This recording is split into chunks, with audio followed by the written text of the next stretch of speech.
Umushikiranganji wa mbere wa leta y'u Burundi Gervase Ndirakobuca yakiriye mu biro iwe kwa Ntare umuhuzabikorwa w'ishirahamwe EFC Merick Fale ava mu gihugu ca Senegal kuri uwa gatatu w'igenekerezo rya 31 Rusama uyu mwaka wa 2023.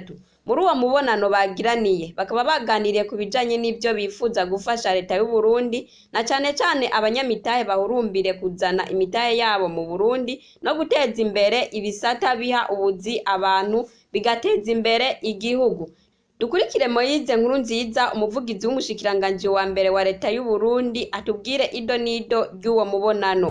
Nyakubahwa umushikiranganji wa mbere wa leta y'u Burundi aje guha umubonano umuhuzabikorwa w'ishirahamwe rishigikira abanyamitahe mu banki y'isi yose asanzwe ajejwe akarere karimo ibihugu bigizwe n'u Burundi, Republika Iharanira Intwaro Rusangi na Congo Brazzaville.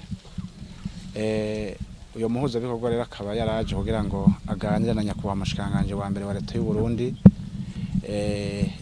ivyo bipfuza gufasha leta y'u Burundi cyane cyane kugira ngo ibisata abanyamitahe bahurumbire kuzana imitahe yabo mu Burundi no guteza imbere ibisata biha ubuzi eka mbere bigateza imbere n'igihugu.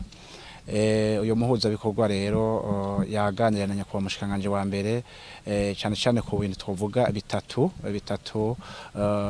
iryo shirahamwe rishigikira abanyamitahe riri mu banki y'isi yose. Yavuze ubwa mbere ko bo bafasha amabanki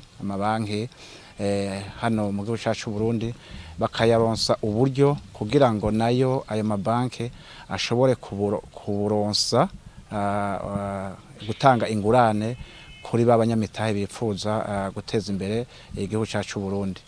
Yavuze kandi ko kandi bamaze no kugira ivyigwa mu gisata c'ikawa aho bifuza gufasha abanyamitahe muri ico gisata kugira ngo akakanovera k'ikawa y'u Burundi gahurumbirwa n'amakungu gaheze kaboneke ku bwinshi maze umwimbo ube mwinshi maze igihugu kihatora koyokwe mu kuronka y'amafaranga mva makungu.